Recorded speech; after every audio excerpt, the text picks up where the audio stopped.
전 세계에 비어있는 땅. 호주는 그냥 절반이 아니라 99% 비어있지 않아요? 30명 사는 것 같은데. 색깔이 왜 이래요? 미국도 쓸데없는 땅. 미국은 쓸 수 있죠. 아, 도박장. 쏘고 죽인 다음에 묻고 막 이런 거 그런 용도로 알라스카부터 칠레까지 쫙 연결된 도로가 하나 있는데 중간에 도로가 안 놓여져 있는 구간이 있습니다. 풍토병 이런 것들 말라리아니 뭐 그다음에 독충 뱀 거기에 또 뭐 마약 밀매 인신매매 뭐 이런 조난당하면은 그냥 죽을 수밖에 없을 것 같아요. 왠지 호주 나올 것 같아. 호주 사막도 엄청 유명하죠. 호주는 범위 막 이만하지 않아? 그냥 집에 에서 갑자기 나타나잖아요 그거. 평범하다고 생각하니까 아예 안녕하세요. 영국에서 온 국경 없는 수다 MC 피터입니다. 반갑습니다. 와우, 박수. 강제는 아니에요. 오늘은 여러 국가에서 모인 이유는 한국과 전 세계의 땅 이야기 하려고 하는데, 안녕하세요. 서울대 지리학과 박준재입니다. 반갑습니다. 그러면 교수님 오늘 무슨 이야기 위주로 할 거예요? 뭐 땅 이야기를 한번 해볼까 합니다. 전 세계의 땅에 관련된 뭐 재밌는 이야기. 근데 땅 하면 제가 생각나는 거 돈 벌 수 있는 기회. 그래서 땅 좋습니다. 교수님 그러면 좋은 땅, 올라갈 것 같은 땅 좀 그게 알아요? 뭐 지리학자라고 해서 네. 아는 게 아니거든요. 저는 하나도 몰라요. 모르고 아마 일부 어떤 지리학자 가운데 그런 쪽에 관심 있는 뭐 교수들은 있을 수 있겠죠. 근데 저는 모릅니다. 아, 그거랑 크게 상관은 없어요. 없어요. 약간 그러니까 뭐 부동산과 어디에 투자를 상관과. 하면 돈을 벌 수 있다 이런 거 물어보시면 저는 대답할 수 있는 게 아무것도 아, 없어요. 진짜요? 최근에 강화도 갔는데 옆에 이렇게 땅 사세요 이런 거 있었는데 네. 사면 안... 뭐 땅이야 뭐 좀 돈이 있으면 비싼 데 사는 게 맞지 않나요? 오케이, 싼 거에 막 훅 가지 말고 오케이, 좀 더 공부하겠습니다. 최근에 저도 놀랍게 봤던 게 대륙마다 실제 크기가 잘못돼 있다고 이런 뉴스하고 유튜브 영상 올라와 있더라고요. 이게 진짜예요? 최근에 이슈가 됐었죠. 아프리카 국가 사람들이 모여가지고 이것 때문에 아프리카 국가들이 피해를 보고 있다라고 하면서 지도를 다른 지도를 써야 된다라고 얘기를 했는데요. 근데 그게 어떻게 된 일이에요? 과거 대항해 시대 이후로 왜요? 이해했어 이제. 지금 지도의 중심 있는 나라가 어디야? 왜 그렇게 됐을까? 생각 안 해봤어요? 우리나라 왜 딱 가운데 있지? 생각 안 해봤어? 우리가 중심이니까. 몰랐어요? 영국이 중심이에요. 그 대항해 시대를 거치면서 배 타고 다니는 게 중요하니까 네. 원래 지구는 3차원이잖아요. 구형인데 이거를 지도 2차원으로 표현을 하게 되면은 적도 저위도 지역은 비교적 작게 표현이 되고 위쪽의 고위도 지역은 상대적으로 더 크게 표현이 되거든요. 지도상에서. 그런 지도가 메르카토르 도법에 의해서 만들어진 지도인데 경의도가 이렇게 90도로 짝짝짝짝 수평 수직으로 그려져 있으면서 사실 옛날 항해하는 사람들이 지도를 펴놓고 각도기만 있으면은 아주 정확하게 자기가 목적하고 있는 곳으로 갈 수가 있었습니다. 그러다 보니까 항해 목적으로 사용하기는 이 메르카토르 도법이 가장 적당한 지도였으니까 그거는 그 당시에 의미있고요. 많이 사용을 했고 지금까지 그게 이어져 오고 있는 건데 문제는 적도, 저위도 지역의 국가들은 상대적으로 작게 표현이 되고 저 극쪽에 그린란드 같은 경우는 너무 크게 표현이 되는 거예요. 어머, 진짜요? 저 위에 하얀 큰 하양 말씀하시는 예예. 미국보다 커 보이잖아 지금. 훨씬 커 보이죠. 근데 멕시코나 알제리하고 그린란드 크기가 비슷합니다. 면적으로 보면. 결국 우리 남반구 사람들이 다 피해를 봤잖아요 지금 억울하게. 남반구가 아니고 적도 지역이 저 이거를 한번 상상해 보시면 되는데 3차원인데 이거를 2차원으로 이렇게 펴 버리니까 적도는 그대로 나오지만 북극하고 남극 쪽은 완전히 확대돼서 보이는 거죠. 그래서 저쪽에 러시아 같은 경우는 너무나도 땅이 커 보이는 거고 그 다음에 남극 대륙도 엄청나게 크게 보입니다. 미국이 엄청 작아요. 미국이 바람이 확 빠졌네. 아, 그러면 진짜 제대로 표현하면 이 정도예요? 네. 오, 미국 작은 나라네요, 조셉 씨. 엄청 작아요. 세계 코딱지만 해. 면적이 2등입니다. 왜냐면 여기 뭐가 나오십니까? 알라스카 안 나와. 알라스카 그냥 러시아한테 캐나다죠. 훔친 땅. 뭐. 아니 우리 훔쳤지. 쌌어. 되게 싼 값으로. 그러면 이거 어떻게 다르게 표시할 거예요? 지도를 만드는 방법도 여러 가지거든요. 최대한 실제 면적하고 비슷하게 표현이 되도록 만든 그런 지도들도 있어요. 있긴 있어요. 다양한 근데 도법들이 잘안 있는데 써요. 그거를 하면은 아까 같이 좀 모양이 왜곡되는 형태로 이것도 모양이 왜곡되지만 그렇게 하면은 중간에 바다가 뭐 비어 있는다던가 이런 식으로 지도가 다르게 만들어지기 때문에 약간 보기가 불편할 수가 있어서 메르카토르도법이 사실은 교육적으로도 사회과부도 지리부도 같은 데도 메르카토르도법이 많이 실리죠, 사실은. 네. 근데 제일 좋은 거는 진짜 이런 동그랗게 돼 있는 그 글로브. 그냥 형태. 제일 정확한 거는 지구본을 보는 게 제일 좋죠. 네. 지구본에 있는 그 그림은 정확하죠. 당연히 이거는 지구를 조그만 모델로 만든 거니까. 근데 영국도 위도가 높잖아요. 네. 그러다 보니까 크게 보이는 거예요, 지도에서. 근데 실제 영국하고 한반도 비교하면 거의 비슷해요. 한반도 그렇죠. 저도 그거는 알았어요. 한반도랑 북한하고. 네, 근데 남한 메르카토르도법으로 보면 영국이 훨씬 커 보이거든요. 의도치 않게 그렇게 됐어요. 네, 영국 핑계대처럼. 네. 또 제가 놀랐던 거 한번 스페인 남쪽에 가봤어요. 근데 아프리카는 생각보다 너무 가까웠어요. 유럽이랑 볼 수 있었어요. 네. 스페인 남쪽에서 그냥 모로코가 보여요. 이게 14km라고 했는데. 그래서 충분히 뭐 다리 있을 수 있는데 왜 다리도 안 만들고 터널도 안 만드는 거예요? 여러 가지 이유가 있는데 일단은 기본적으로 거기다 다리를 놓는 게 기술적으로 힘들다. 너무 이 수심이 깊은 거예요.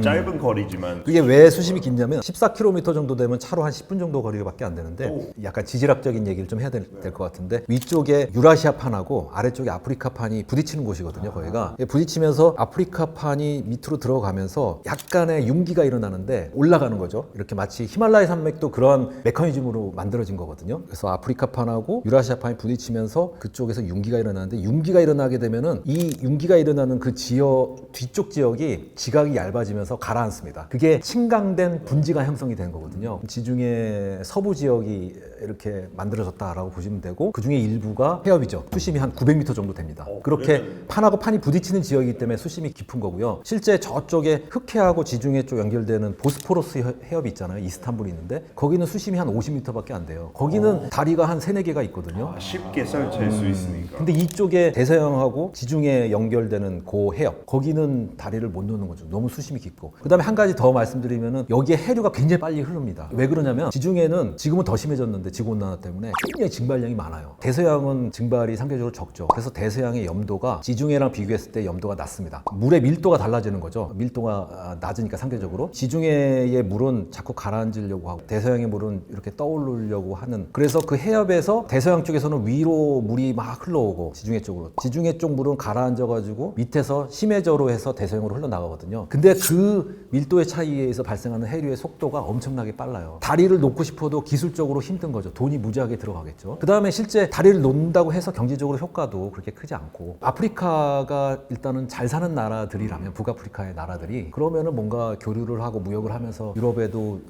경제적으로 이득이 되겠지만 그런 나라들이 아니니까 아프리카에 있는 나라들이 이미 이민자 문제도 있고. 그리고 이민자 배도 문제도 타고. 있죠. 예, 난민들이 계속 올라올 수도 있으니까 굳이 다리를 놓을 필요는 없다. 그 돈을 들여가지고. 근데 너무 가까워가지고 제가 공부하면서 알게 된 건데 많은 사람들이 몰라요. 근데 옛날 스페인은 무슬림 국가가 돼버렸어요. 왜냐면 너무 가까워가지고 그 사람들이 모로코에서 올라와가지고 그만큼 가까운 거죠. 군대 다 배 타고 이제 보내들어 침략할 수 있을 정도로 너무 가까운 거예요. 마음 먹으면 진짜 그냥 다리도 만들 수 있을 것 같은데. 가까운데 바다가 있으면은 그게 굉장히 큰 장벽입니다, 사실. 그러면 인천대교처럼 쉽게 설치할 수 있는 거 아니죠? 인천대교 같이 설치할 수 있었으면 설치했겠죠. 근데 너무 수심이 900m면은 교각이 900m가 돼야 된다는 얘기인데, 그러니까 그것보다는 차라리 현실적으로 본다면 터널, 해저 터널을 놓는 게 낫죠. 영국하고 프랑스 같이. 그 거리가 훨씬 더 멀 것 같은데요. 아마 한 2배? 저 개인적으로 좀 궁금한 게 있는데 교수님. 부산이나 이런 데서 제주까지 해저 터널 이런 거 안 됩니까? 좋은 질문인데요? 부산에서 제주. 꼭 부산이 아니더라도 네. 육지에서 제주로 가는 해저 터널. 아니면 일본, 아니면 중국. 딴 데는 갈 생각 없고요. 제주도가 좀 급해요. 우리가 경제적으로 보면은 제주하고 부산하고 굳이 연결할 필요가 있을까? 일본 같은 경우는 사실은 대륙하고 연결이 되기를 원할 수도 있죠. 네, 그래서 만약에 일본 같은 데서 정말로 적극적으로 원한다면은 해저 터널이나 뭐 이런 게 있을 수는 있는데 기본적으로 북한이 있기 때문에 연결이 된다고 하더라도 한국하고만 뭔가 교류가 있을 수 있잖아요. 근데 만약에 북한이 통일이 돼가지고 한국을 통해서 중국까지 갈 수 있으니까 일본으로서는 할만하죠. 사실은 해저 터널 놓는 게. 근데 북한이 있기 때문에 놔봐야 한국하고만 교류를 할 수 있으니까 별로 그렇게 경제적으로 그리고 한국 효과가 입장에서도 적겠죠. 일본이랑만 할 수 있으니까 굳이 뭐 그렇죠. 한국은 별로 이렇게 일본하고 해봐야 느낌 이게 많이- 경제적으로 네. 봤을 때 꼭 굳이 할 필요는 없다. 근데 일본은 한번 시도를 해볼 만합니다. 만약 통일이 돼가지고 중국과도 연결이 된다고 한다면은. 그러면 완전 다 연결돼 버려. 네, 완전히 다 연결돼 버리니까 일본한테 훨씬 유리하겠죠. 근데 뭐 한국이나 중국이나 뭐 크게 뭐 다리가 있던 뭐 해저 터널이 있던 크게 뭐 도움이 일본만큼 되진 않겠죠. 일본이 훨씬 더 유리해지겠죠. 섬나라니까. 아무래도 영국도 그 마찬가지입니다. 프랑스는 별로 이익이 그렇게 크지 않아요. 영국 그렇게 얘기하면 또 기분 좀 나빠요. 그렇게 차 몰고 그 큰 기차 탈 수 있고 바로 모든 유럽 땅을 운전할 수 있으니까 영국 사람들이 너무 좋아하고. 그럼 좀 다른 얘기지만 재밌는 얘기. 지구상에서 가장 위험한 곳 땅으로 봤을 때 세 곳을 뽑힌다면 어디라고 생각해요? 왠지 호주 나올 것 같은데. 약간 뭐 계절에 따라 다르지만 제가 얼마 전에 우연찮게 유튜브에서 봤는데 미국의 데스밸리? 이름만 들어도 뭔가 좀 이상한 것 같은데. 죽음의 계곡 같은 거. 어야, 괜찮았어. 말씀들 나누세요. 네. 조난 당하면은 그냥 죽을 수밖에 없을 것 같아요. 거기는 너무 건조하고 더워가지고. 저는 생각은 사실 열대우림을 생각했거든요. 아마존하고 아프리카의 콩고, 그다음에 보르네오 섬 같은 열대우림. 왜 위험하냐면은 아무래도 풍토병 이런 것들, 말라리아니 뭐 쉽게 걸릴 수 황열병, 있으니까. 댕기열 뭐 이런 여러 가지 병들이 있고, 그다음에 독충, 뱀. 우림에는 그런 위험한 요소들이 많기 때문에 세 군데 찍으라고 그러면 열대우림 세 군데 찍었는데 데스밸리도 충분히 그 정도 수준의 위험도를 갖고 있는 지역이라고 봅니다. 저는. 그럼 호주도 좀 더 습했으면 네. 들어갔을 거예요? 호주 사막도 엄청 유명하죠. 그래서 거기도 조난되면 독중 거의 밀도 1등 아니에요? 나 호주는 범위 막 이만하지 집에 않아요? 나오죠. 그냥 집에 나서 갑자기 나타나잖아요. 그거. 큰일 보면서 막 화장실 변기에서도 올라오잖아. 자주 보는 건 사막으로 아니에요. 들어간다. 우리는 없어요 여기. 아예 평범하다고 생각하니까 아예 보든 안 보든 그냥 살고 있는 것 같은데요? 그러면 약간 다른 기준으로 원주민들이 사는 곳 중에서 위험한 곳, 약간 연구하기 거의 불가능한 곳들도 있어요. 그 북아메리카, 남아메리카가 이 알라스카부터 칠레까지 쫙 연결되는 도로가 하나 있는데 중간에 도로가 안 놓여져 있는 구간이 있습니다. 파나마 이 정도 될 거예요. 거기를 다리엔 갭이라고 부르는데 갭이 있다는 거죠. 도로가 네. 알라스카부터 칠레까지 쭉 연결되는데 거기만 갭이 있는데 거기에 도로를 왜 못 넣느냐? 열대우림이 있고 그다음에 습지가 있고 뭐 풍토병에 독충, 뱀에 그다음에 원주민들도 있고 도로를 놓으면은 환경 피해도 있고 거기에 또 뭐 마약 밀매, 인신매매 뭐 이런 좀 카르텔 같은 것들도 영향을 주고 있는 곳이기 때문에 상당히 위험하죠. 와. 시신도 많이 발견이 되고 여러 그래서 가지 사람들 그냥 걸어야 돼요. 강력- 만약에 막 난민 같은 거 하려면 이제 길이 아예 길이 없는 없으니까. 거예요. 아예 길이. 길은 사람들은 지나갈 수 있는데 네. 힘들게 뭐 정글을 헤쳐가면서 가겠죠. 근데 도로가 안 놓여져 있으니까 차로는 못 가는 거죠. 걸어서는 갈 수 있겠지만 걸어서 가다가 위험한 그런 마약 밀매나 인신매매 집단에 걸리게 되면은 상당히 생명이 위험할 수도 있고. 또 다른 지역 얘기하자면 분쟁 지역 중에 아니면 살인율이 제일 높은 지역. 분쟁 지역 하면은 최근에 뭐 이스라엘에서 전쟁 많이 일어나고 있고 사하라 사막 이남의 사헬 지역이라고 있는데 거기가 최근에 지구 온난화 때문에 굉장히 건조해지고 있어가지고 식량이 부족해지니까 내전이 막 발생하고 있거든요. 그래서 뭐 수단의 다르푸르 분쟁 아주 대표적인 기후 변화와 관련 있는 그런 그거 내전으로 관련 있는 거예요. 네, 그 기후변화- 식량 때문에. 네, 기후변화, 식량, 그 다음에 아무래도 먹을 게 부족해지면은 갈등 같은 게 쉽게 내란이나 전쟁이나 이런 것들로 비화될 수가 있으니까 그 수단뿐만 아니고 거기에 있는 다양한 니제르하고 뭐 차드 여러 가지 대여섯 개 나라들이 있는데 그 나라들이 다 문제가 있습니다. 그러니까 분쟁의 소지가 큰 나라들이고 과거에 비하면 훨씬 그런 분쟁 빈도가 높아진 것 같아요. 근데 한국도 어떻게 보면 되게 비교적 최근에 분쟁 지역이었잖아요. 6.25 전쟁도 있었고. 근데 어떻게 이렇게 빨리 너무 치안의 강국을 돼버릴 수 있었어요? 무슨 저 그건 문화라고 생각을 하는데 아무래도 동아시아가 유교 문화권이고 좀 남들의 시선을 많이 의식하고 신경을 많이 쓰는 그런 문화잖아요. 그러다 보니까 남들한테 피해를 안 주려고 그러고 그리고 규칙을 잘 지키려고 그러고 그리고 교육열이 높고 그러다 보니까 많이 배우니까 또 그런 범죄율이 떨어질 수 있고 또 경제적으로 많이 예전보다는 좋아졌기 때문에 도둑이나 이런 범죄가 많이 줄어들었죠. 그래서 경제 성장하고 많이 관계가 있는 것 같아요. 약간 그 문화적 배경도 되게 네, 크고요. 오랫동안 쌓여져 있는 그런 문화의 축적. 제 우산 왜 그렇게 자주 떨어지는 건가요, 그럼? 우산 가요? 저는 옛날에 한 번 있었어요. 한 번만. 근데 좀 두세 번? 아 진짜요? 아마 실수였을 거예요. 한국 사람은 자전거 말고 딴 건 안 훔쳐요. 자전거 우산만. 우산 이런 거 안 써요. 오로지 자전거만 훔칩니다. 자전거를 왜 훔치죠? 뭐 저도 잘 모르겠어요. 우리 다 아시잖아요. 우리 한국 사람들 이렇게 뭐 카페 같은 데 가면 다 안 훔치잖아요. 핸드폰 두고 가도 되고 노트북 두고 가도 되고 이런데. 그리고 또 신비로운 비밀 있는데요. 지도 속에서 저도 이거 보고 되게 놀랐는데 전 세계에 비어 있는 땅, 텅 비어 있는 곳이 있다고. 절반의 탕 호주는 그냥 절반이 아니라 99% 비어 있지 않아요? 색깔이 왜 이래요? 인구 밀도 낮다 이거죠. 30명 사는 것 같은데. 그러니까 이 기준은 빨간색으로 제곱킬로미터 안에 한 명 정도 있다는 얘기죠. 호주는 진짜 어떻게 근데 영토에 진짜 반이 비어 있으니까 그만큼 더 성장해도 된다? 인구 뭐 더 많아도 된다는 얘기인가요? 보통 보면 이렇게 인구 밀도가 낮은 곳은 지형적으로 사람들이 살기 어려운 곳들입니다. 사실 미국도 보면은 이게 동부 쪽은 사람들이 많이 사는데 서부 쪽, 예를 들어서 캘리포니아를 제외하고 캘리포니아에서 시에라 너바다 넘어가면은 거기 인구 밀도 굉장히 낮잖아요. 사막이고 너무 건조하기 때문에 사람이 살기가 어렵거든요. 잘 아시겠네, 조셉이. 그 다음에 로키 산맥 너무 높으니까 살기 힘들고 노스다코타, 사우스다코타, 뭐 네브라스카 이런 지역은 뭐 옥수수 밭이고. 그 다음부터 진짜 자세히 잘 알고 계세요. 네, 제가 아메리카 지리를 강의를 여러 번 했거든요. 그리고 나서 이 호수들 나오고 빅텐 지역 거기서부터 인구가 늘어나는 거거든요. 빅텐 미식 축구 얘기하시는 거예요?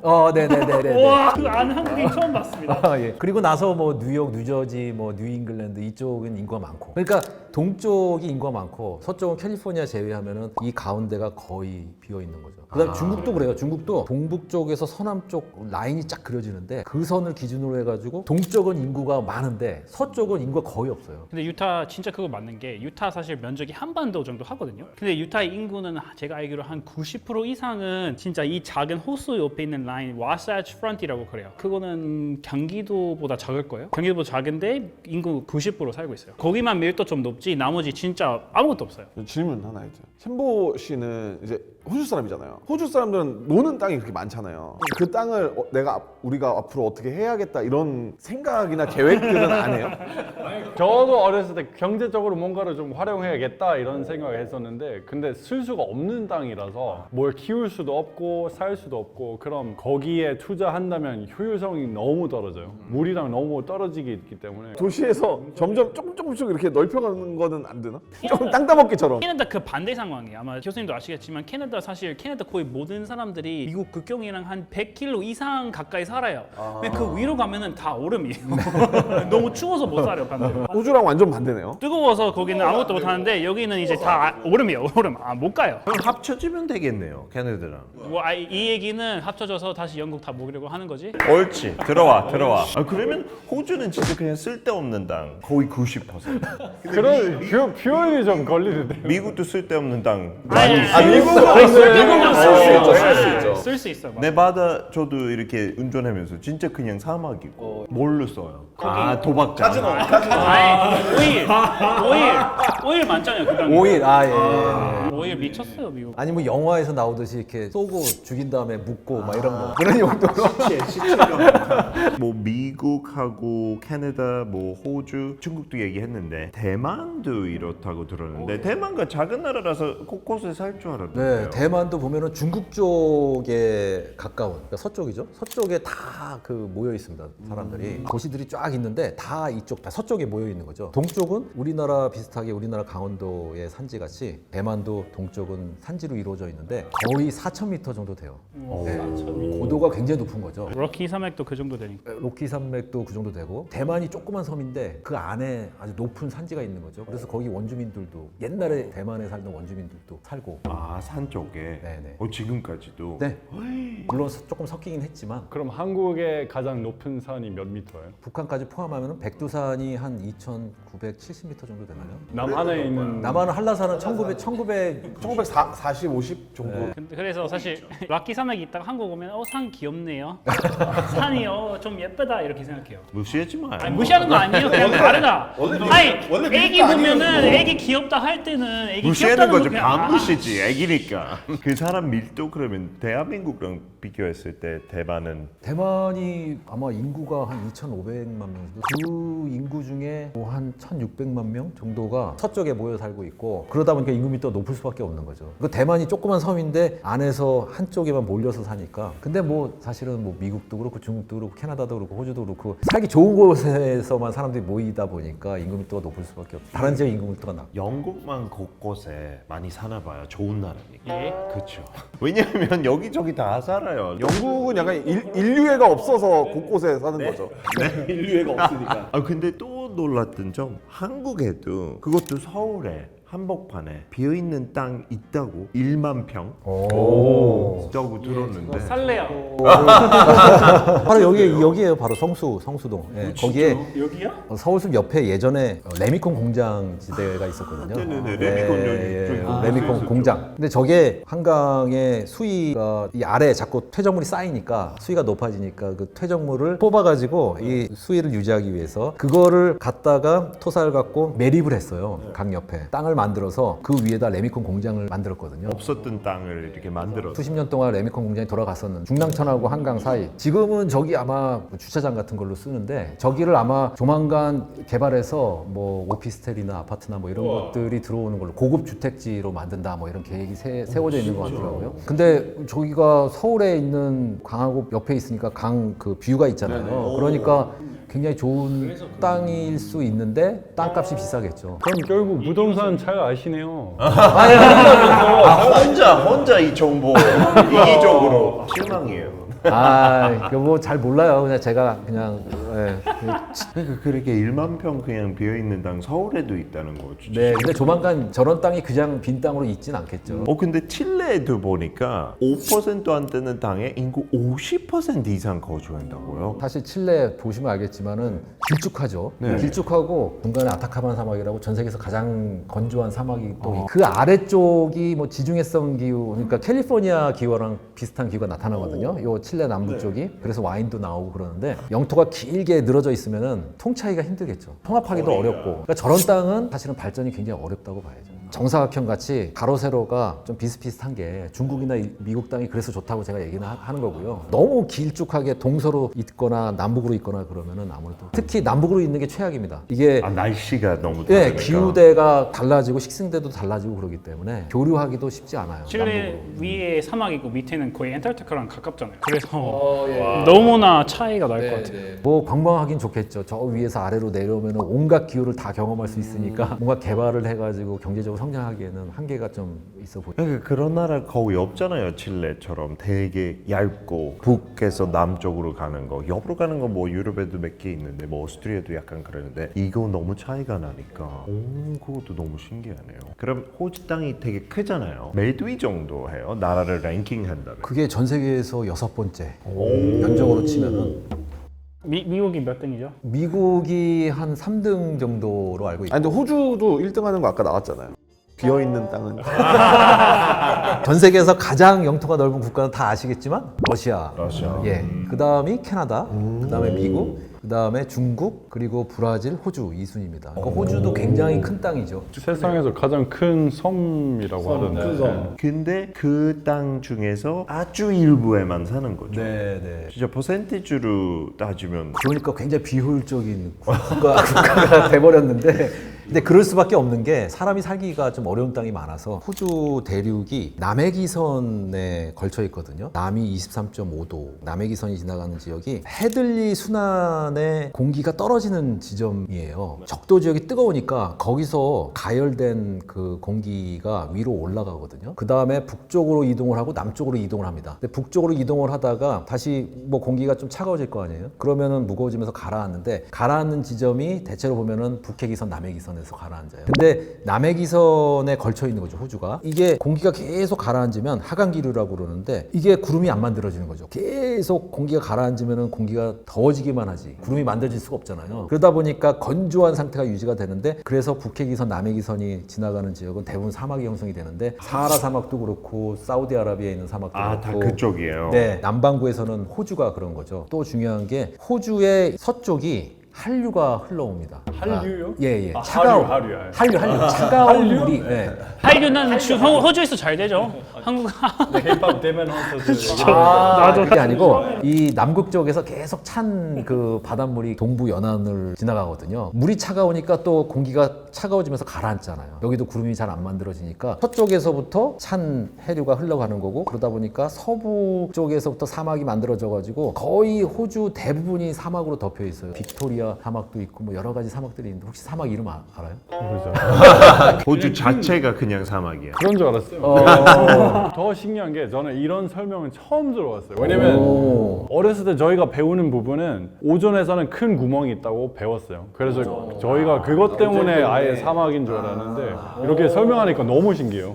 그거랑은 관계가 없는데. 오존은 꽤 오존하고는 최근이죠. 예전에 오존 문제가 있었는데 지금은 많이 완화가 됐고. 근데 호주 진짜 구름 그러면 많진 않아요? 동쪽에는 구름이 많아요. 많죠. 아, 그 비도 종종 오고. 비도 엄청 많이 오죠. 한 가지 또 중요한 게 있습니다. 호주 같은 경우는 뭐 미국이나 중국 같이 이렇게 높은 지역이 있어야 되는데, 호주는 대부분 판판해요. 산은 잘 없어요. 그래서 뭐 로키 산맥이니 뭐 티베트권이 이런 산맥이 있으면은 공기가 이동을 하다가 부딪히면 올라가거든요. 올라가면 온도가 떨어지니까 구름이 만들어져서 비가 내리는데, 호주는 그냥 판판해. 그러다 보니까 그냥 바다에서 편서풍이 계속 불어서 그 서쪽에서부터 동쪽으로 이동은 하긴 하는데 그냥 지나가 버립니다. 비를 안 뿌리고 아주 큰 사막이 형성될 수가 있는 거예요. 그러니까 키 큰 사람 챔버처럼 이렇게 막 손 이렇게 흔들면 안 돼요.